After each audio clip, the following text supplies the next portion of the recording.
Ephesians 5:21 through 33. Submit to one another out of reverence of Christ. Wives, submit yourselves to your own husbands as you do to the Lord.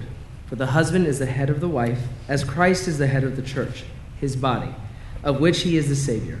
Now as the church submits to Christ, so also wives should submit to their husbands in everything. Husbands, love your wives, just as Christ loved the church and gave himself up for her, to make her holy, cleansing her by the washing with water through the word, and to present her to himself as a radiant church, without stain or wrinkle or any other blemish, but holy and blameless. In this same way, husbands ought to love their wives as their own bodies. For he who loves his wife loves himself. After all, no one ever hated their own body, but they feed and care for their body, just as Christ does the church. For we are members of his body. For this reason, a man will leave his father and mother and be united to the wife, and the two will become one flesh. This is a profound mystery, but I am talking about Christ and the church. However, each of you also must love his wife as he loves himself, and the wife must respect her husband. Said. Amen. Thanks, guys, Audrey and Evan. Beautiful reading of that passage. Very familiar passage, right? We're all familiar with that. Out of all the household passages in the New Testament, that one is probably the most familiar to us. And to have you guys read that, Evan, for you to read what God requires of the wife, and for you, Audrey, to read what God is looking for in a husband, just makes that passage come to life. Really, really makes it pop. Really, really makes it special to us. And you know what? When you look at that passage, there's a lot of questions about it, isn't there? I mean, there's some things in there that you don't normally hear standing around the water fountain, right? Right? Husband is the head of the wife. Really, what's that all about? Wife is to be in submission to her husband. What's going on there? I mean, you really kind of wonder. That doesn't sound like the world much that we live in. And yet God is laying down some guidelines, right, about households and about husbands and wives, how they work together and that sort of thing. So there's questions about that passage, not the least of which is it seems kind of random that we're talking about that today. How come we're doing that? Well, it's really not that random, you guys, because last week we were in Genesis chapter 3. Remember the last couple of weeks we've been kicking off Gospel Project? And we've been talking about things that have happened. 2 weeks ago, we talked about how God brought everything into existence in Genesis 1 and 2 by the power of His Word. And we talked about the Word being Jesus Christ Himself. Jesus right there at the beginning. And everything is good, right? It's good. It's good. After every day of creation, God said it's good, it's good, it's good. Really, really good. And then we looked in chapter 2 where He elaborates on the sixth day of creation, where He talks about making husbands and wives, making men and women. And we found out that there's mutuality there and there's equality there. The idea of subordination, the idea of those kinds of things, not there in pre-fall creation. God's great design is that men and women rule together, that both of them together, mankind, husband and wife, male and female make up the image of God. It's good, it's good, it's good. And then last week we looked at chapter 3, and it wasn't so good, where mankind decides that maybe God's word is open to my judgment. Maybe I'm the one that ought to decide what all of that really looks like. And God said it would happen. If you disobey me, you're going to die. And so the fall came in and everything went wrong. There was a rip in the universe, you guys. That's what we talked about last week. A little bit. Today in your Bible classes, you guys are going to talk about Genesis 3 in more detail, to be sure. But here's what happened as a result of that. God comes down and He expresses He makes some judgments about that sin, about what had happened, about what has happened to mankind. And He pronounces a couple of curses. The first curse He pronounces is upon the serpent, tears his legs off, right? Pretty serious stuff. And the second curse is actually the third pronouncement that He makes. It's because of what man had done, man's participation in that, because of what Adam had done. He said the ground is going to be cursed because of what you've done. And you're going to go out here, you're going to plant corn, and it's going to come up thorns and thistles, right? You ever had a garden? You know what I'm talking about. And actually what you got going on right there, that's the Genesis 3 is the birth of Murphy's Law. What is Murphy's Law? If anything can go wrong, it absolutely will. Don't take it to the bank, it's going to go wrong, right? That's part of the curse. And right nestled in between the serpent and the man, he speaks to the woman and to her participation. That's the only pronouncement where the word curse is not used. But He says something in there pretty stout. He says, now, you're going to have pain in childbirth, wives. And not only that, but your desire is going to be for your husband, and he shall rule over you. What does that mean? Man, I'll tell you what, guys. There's been a lot of stuff down through the years about what all of that means. And you may talk about some of that in your class. What I'm pretty sure about is historically what has happened as a result of that. Since that time, what's going on. And there's a lot of words that you could use to describe that. But one of them is patriarchy occurred, right? You can see that in most of that history that most of us will be familiar with is Jewish history. And so we can see that developing in the Old Testament. Not only the book of Genesis and Exodus, but on through the laws that are given. You see this male domination, female subjugation. And you can see, even among the Jews, and it's probably better there than it was anywhere else, you see that wives were treated as chattel, as property. They didn't have the same rights. There was a sense of inequality. There was a sense that males were superior and females were inferior. In fact, the Jewish historian Josephus, this is around the 1st century AD. He was almost a contemporary with Jesus Christ. Here's what Josephus writes. Take a look at this. And this is the Jewish perspective. The woman, says the law, is inferior to her husband in all things. Let her therefore be obedient to him. That's not Bible, of course, right? That's the Jewish historian Josephus, but there's his perspective. And probably Jewish folks had a little different take on things, a little better take on things than a lot of other people. Here's Aristotle. Think about Aristotle just for a second. He lived about 350 years before Josephus. He was not Jewish. He had never read there's no evidence that he'd ever read the Ten Commandments or any of the old law at all. Aristotle, along with a couple of other fellows like Socrates and Plato, very influential even on thought today. In fact, in America, we're pretty particularly Grecian in our approach to things. Here's what Aristotle said. This is in his book, Politics. If you want to read it, I got it in my library. For that some should rule and others be ruled is a thing not only necessary, but expedient.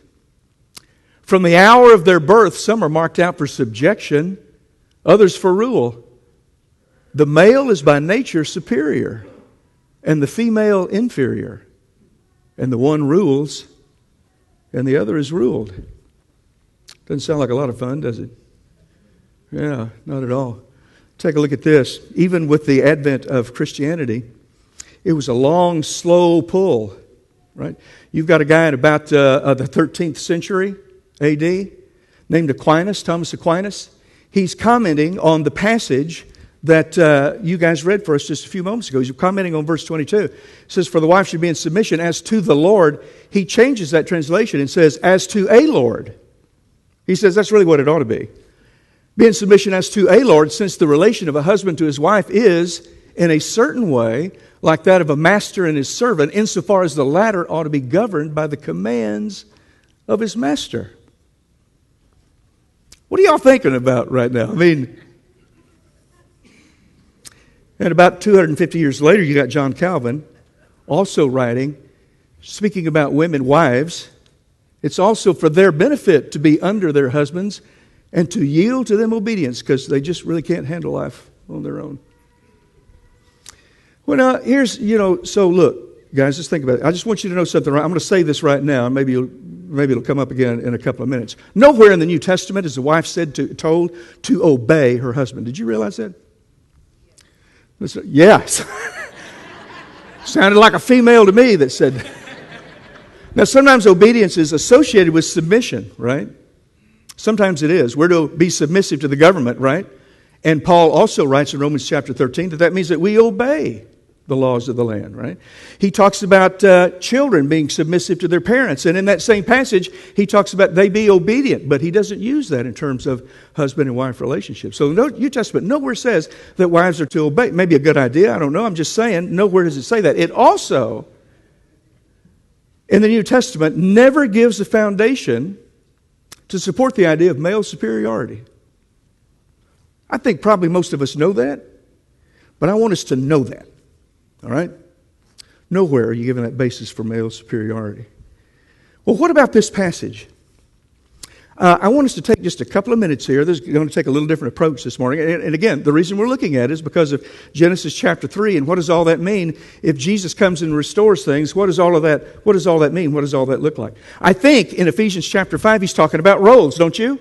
I don't think there's any way to get around that. He's looking for males to be one way because of their gender and females to be another way because of their gender. And he says, here's what I want to see. But I think that maybe we've not gotten the whole picture. If you just look at verses 22 and following, you're going to miss the point of the passage. Because the passage really has its root in verse 21. So I'm going to stop preaching just for a minute and let's do a little Bible study. So get your Bible out and your electronic device so you can kind of follow along.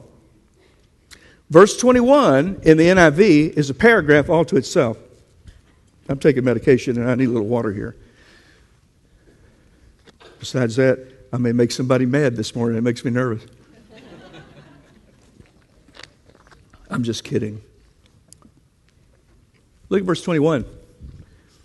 Here's the central verse that governs not only the roles of men and women, but it governs everything that Paul has said since verse 15 of Ephesians chapter 5.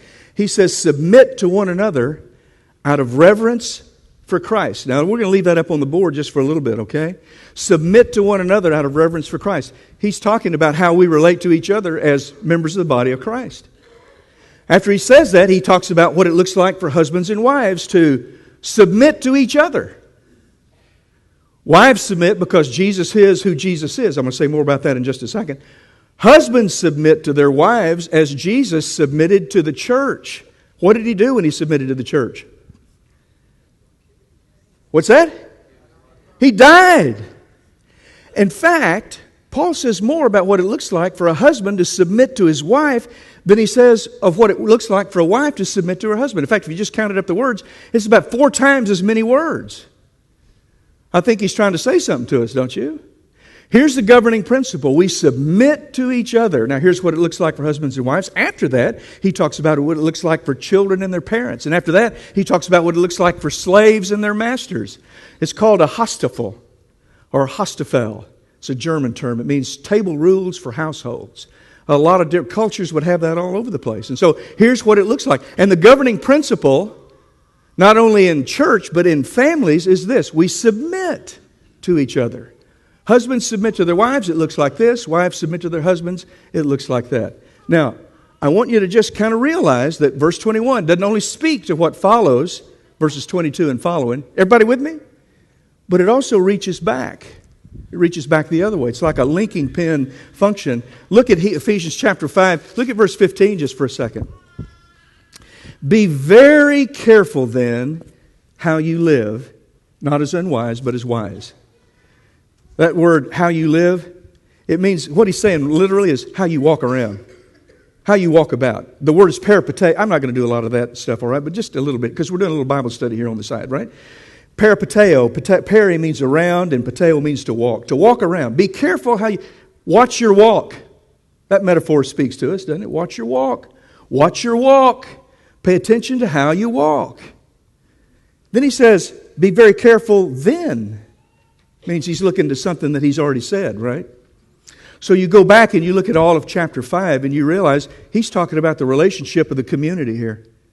He's talking about how we relate to each other. Here's what holds us together.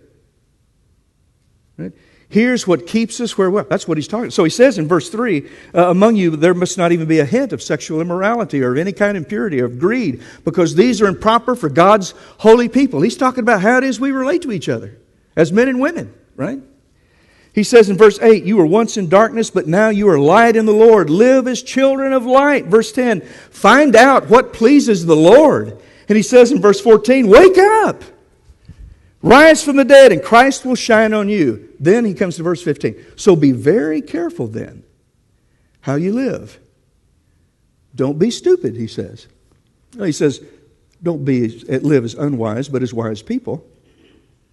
Making the most of every opportunity because the days are evil. That's verse 16. Right? The days are evil. The days are fallen. We're living in fallen. Murphy's Law rules, right? So you take advantage of the opportunities. Therefore, do not be foolish, but understand what the Lord's will is. Do not get drunk on wine, which leads to debauchery. Anything can go on when you get drunk, right? You don't even care. All the inhibitions go out the window. Do not get drunk on wine, which leads to debauchery. Instead, be filled with the Spirit. Now grab a hold of what he's talking about here, you guys. He's saying, look, there's a way. We live Spirit-filled lives. We're not to be filled with spirits. We're to be filled with the Spirit. Okay? When he talks about don't get drunk, he's talking about that's the way don't live. Most people in the world live like this is all there is. You see what I'm saying? They live like this is it. This is the sum total of it. So eat, drink, and be merry, for tomorrow we die. That kind of thing. He says, no. Be wise about this. Be smart about this. We're not on that path. We're on the path of Spirit-filled lives. So instead, be filled with the Spirit. Verse 19, speak to one another with psalms, hymns, and spiritual songs. Sing and make music in your heart to the Lord, not because you're drunk on spirits, but because you're filled with the Spirit, by the way. No how, no way is he talking about instrumental music here. Does everybody realize that? I mean, that's not even the subject. You can't go to this passage and say he's talking about worship and make up some kind of rules about that, because he's not even there. What he's talking about is Spirit-filled lives in our relationships with each other. That's what he's talking about. So he says, speak to one another with psalms, hymns, and spiritual songs. Sing and make music in your heart to the Lord, always giving thanks to God the Father for everything in the name of the Lord Jesus Christ. Submit to one another out of reverence for Christ. NIV has a brand new paragraph right there. It shouldn't. And let me tell you why. Because there are 5 verbs in here that are participles. Is this y'all mind we mess with this just a little bit? Okay. 5 verbs in here that are participles. Ties them all together. A participle is a verb that ends in ing, right? And the NIV doesn't translate them all as ing. It only translates one of them with an ing ending, but they all are ing words, tying it all together. Look at starting in verse 19. Speaking in a certain way. Singing. Making music. Giving thanks and submitting. Those are called imperatival participles. Are y'all impressed with your preacher? It means they're participles that give commands. He's defining what it looks like to live in community with each other. And right at the heart of it is, kind of sets out, because he goes on to elaborate on it, is that we submit to each other. And it has a certain kind of meaning. It looks a certain kind of way in husbands and wives relationships. Because while we all submit to each other, I don't submit to all of you like I submit to Karen. Karen doesn't submit to all of you like she submits to me, because we got a different kind of relationship than we have with anybody else, right? That's exactly right. So he talks about what that looks like. If you don't see how that whole part is about submission and how all of it deals with all of life, you wind up thinking that what Paul is doing here is just upholding this business of male domination and female subjugation, and he's just putting a kind of a Christian slant on it, which lots of people have done. That's not right. I think he's calling men to lead their homes. I think he's calling the women, let them do that. But you submit as to the Lord, like you would to Jesus. And guys, we submit just like Jesus did to us, to the entire world. And we lay down our lives. I don't think it's a problem to follow somebody that you know would die for you. That you know honors you and cares about you and loves you and puts you first and listens to what you say. Doesn't that describe Jesus? I think it does. I think sometimes we've missed the real heart of that passage. Let me say a couple of things here. When you look at verse 21, we submit to one another. Know what we're talking about. We're talking about mutual, willing submission. Nowhere in the New Testament is the word submission used to describe subjugating somebody else. Except, y'all with me? Except when it's in the active voice. And we're not going to talk about all that stuff. Active voice, passive voice, middle voice, and all that. I just want to tell you. When it's in the active voice, sometimes it means to subjugate. But every time it's used, guess who the subject is? God Himself. With the exception of one passage, Philippians 3 and verse 21, where Jesus is the subject. And the notion is, it's kind of like every knee will bow, every tongue confess. It's always usually in a context of when folks that need to be subjugated are antagonistic to God. And it says God will subjugate them. It is never used to describe what one person does to another. Never. Never. What are y'all thinking right now? Not ever. Not ever. It always refers to mutual deferment. It means you first. Here's how we lead, fellas. You first, baby. You first.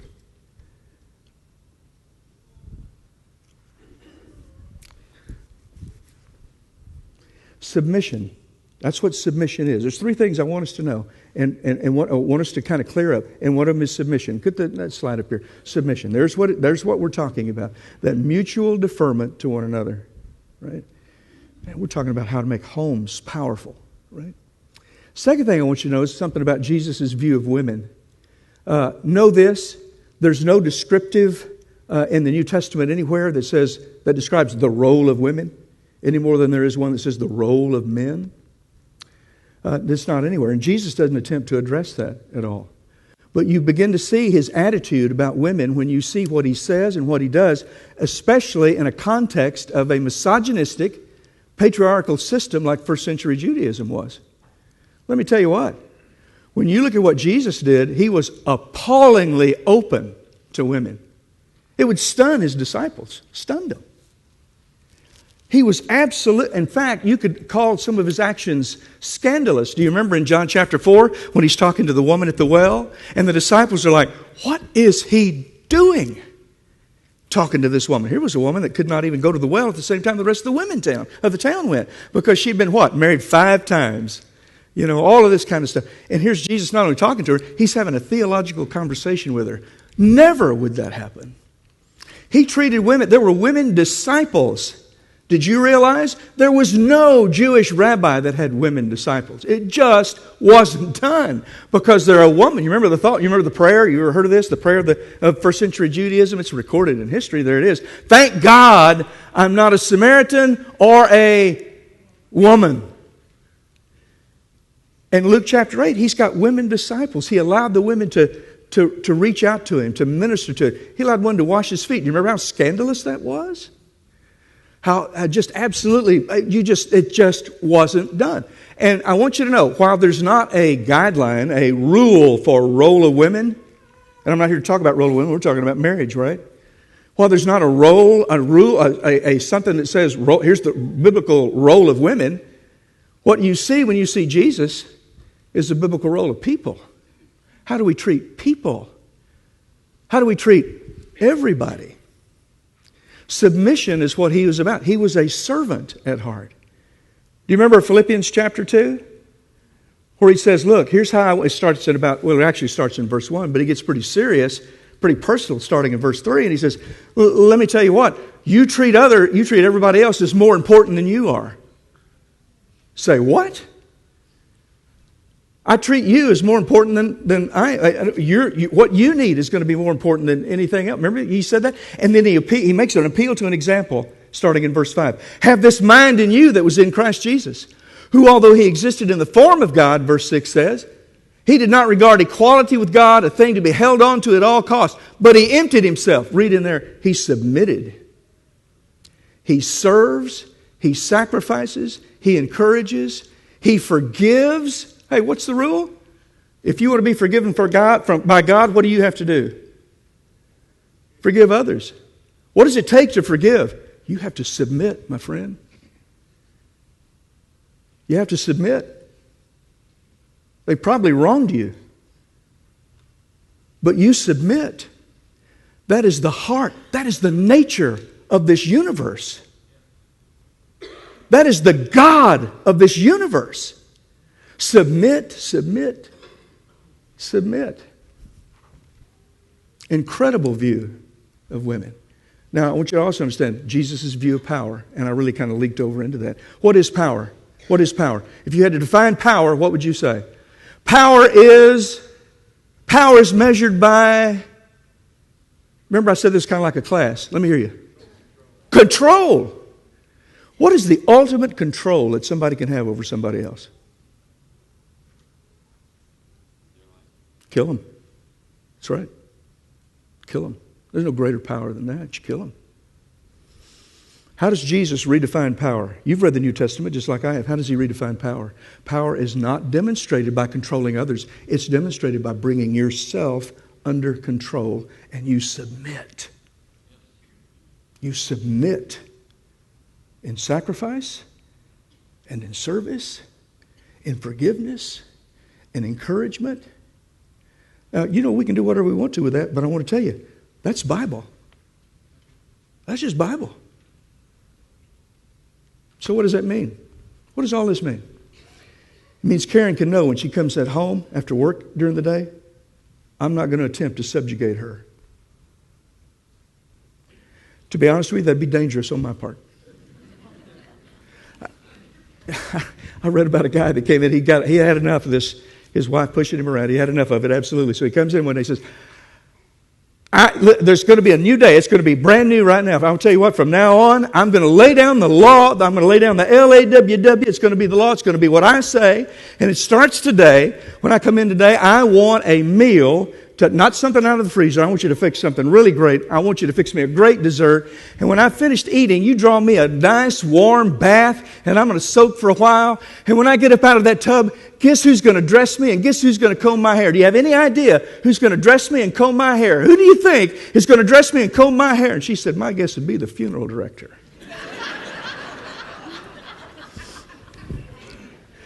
That's actually from a chapter from mine and Karen's first year of marriage. So I learned, see, pretty quick. Now, listen. You know what wins them? Fellas, you know what wins them? You submit to them. I want to tell you out of experience. Ladies, you want his heart? Submit as Jesus submitted. And by the way, when he says, as to the Lord, wives, submit to your husbands as to the Lord. That's not drawing a picture of his power over. Is he authoritative? Yeah, but that's not the image. That's not what he's talking about. He's talking about how he relates. Remember, the whole section is about relationship. As he relates to the church, here's how you relate to your husband. Just like Jesus did. Fellas, to you, that means you die for her. Man, see, there's a bunch going on right there, isn't there? We submit. It didn't take all this. It didn't take a lot of. That's really at the heart of it. This is a true story, by the way. You can't make up the good stuff. True story. The guy's from Oklahoma, so that probably explains a lot. Richard, I'm just saying. 2004. Tony Spencer was his name. Trevor Spencer was his name. 27-year-old high school teacher, and he really wanted to impress his wife. He felt like she was not really getting all of his goodness and greatness. And so he hires 2 high school students, big guys, pays them $100 each to break into his home and tie up his wife. Yeah. Paid them money to do that. And so he could come in at just the right moment and defend her, and he even had a board that he had scored with a saw. So when he broke it over their backs, it would shatter. I mean, it was this huge thing that he was going to do. So they break in and they tie her up. Can you imagine what was going on in her mind? Then he comes in, ta-da, and he whips them and then he goes over there and he just, oh, baby. And she says, oh, you're just so wonderful. Now, something happened because I'm able to know the story to tell you what happened, right? One of the boys, the police came and had a big investigation, the whole thing. I mean, it was pretty heroic. And one of the boys blabbed to his parents what they had done, and they said, what you just said. What? And so they went to the police, and the police said, what? They went to his wife, and I can't tell you what she said. What's the one thing he needed to do?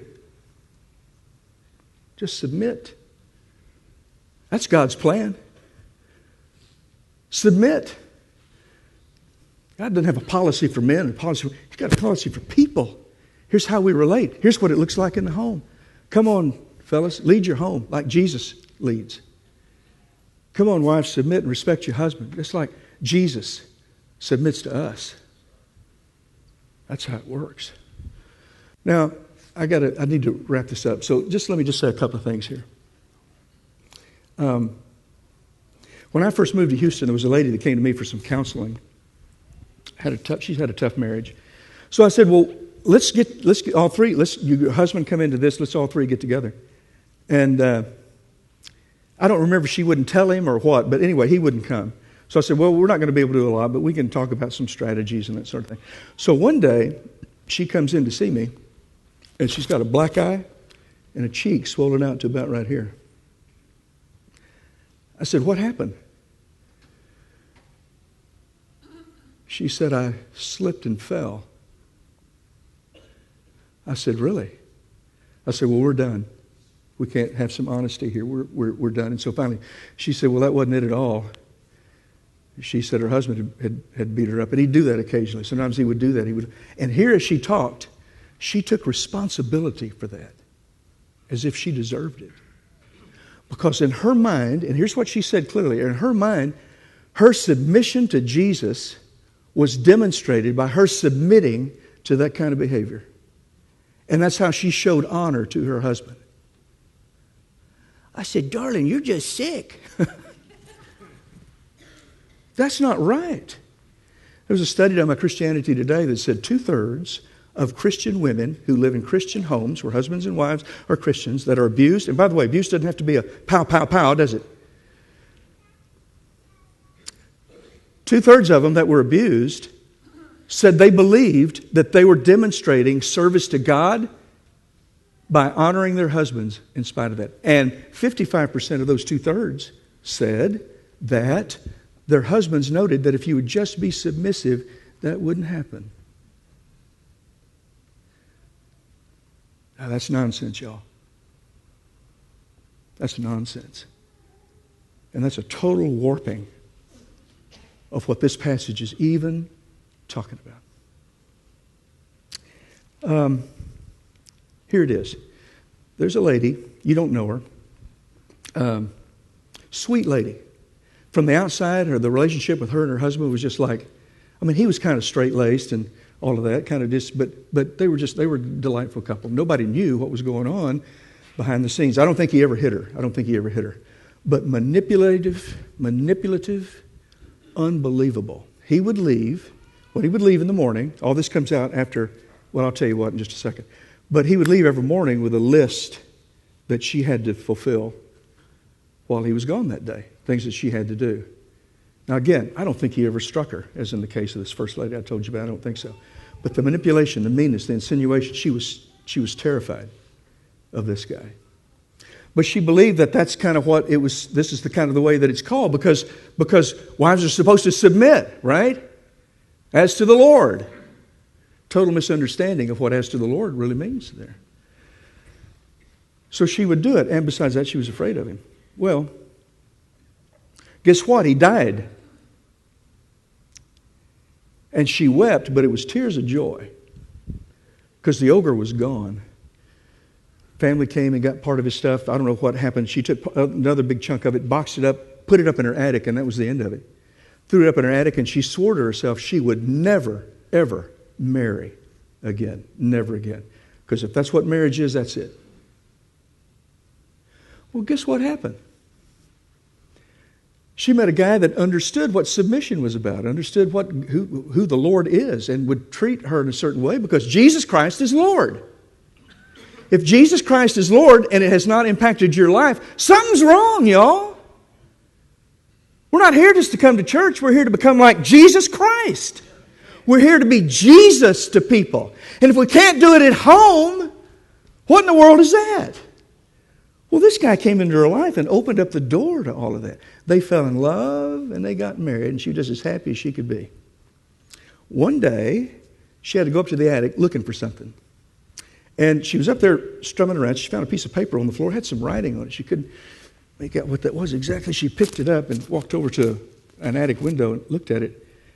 And her blood ran cold. It was one of those lists that her husband had made. And all of a sudden, she was transported straight back to that time. She said, I had to go out on the stairs and just sit down. She said, I had no strength in my legs. It was like I was right back there in all of that. She said, she just relived all of it just in a second. There was that list. She said, but you know what? She said, I sat there for a little bit and she said, I found myself smiling. She said, because as I looked at that list, I realized that everything he had written down and demanded of me, I was doing right now for my husband, and he never even asked me to do it. You know why? Because he was submitted to her. I do all those things I never even had to ask. I want you to take your marriage and turn it into a Poseidon adventure. You guys see the movie Poseidon Adventure? Where a wave comes and it just turns the boat over upside down. The air is trapped inside, and so it still floats. But everything's upside down on the inside. And so there are people trying to figure out how are we going to get out of this. And some of them say, well, we need to go down to the deck and swim to the top. But the deck was 100 feet below the surface. There's no way. A lot of people said, no, we're going to go to the top. And they didn't make it. Some other ones said, you know what we're going to do? It's upside down. We know we're still floating because we can feel the motion of the waves. We're going to go to the top. We're going to go to the bottom of the boat because we feel like it's at the top. We're going to go to the bottom and we're going to find salvation. Which they did. Here's the deal. Genesis chapter 3, the boat was capsized, y'all. The universe went nuts. God's design, God's divine plan turned totally head over heel. Jesus comes along and says, let me tell you how you deal with that. You go down to the bottom to get to the top. You go down to the bottom. You go down to the bottom for salvation. Submit. Y'all with me? Can we serve you? I'm going to ask our elders if they would and their wives to scatter out about. If you need to share something with them, do it as we stand and sing. We fall down, we lay our crowns at the feet of Jesus.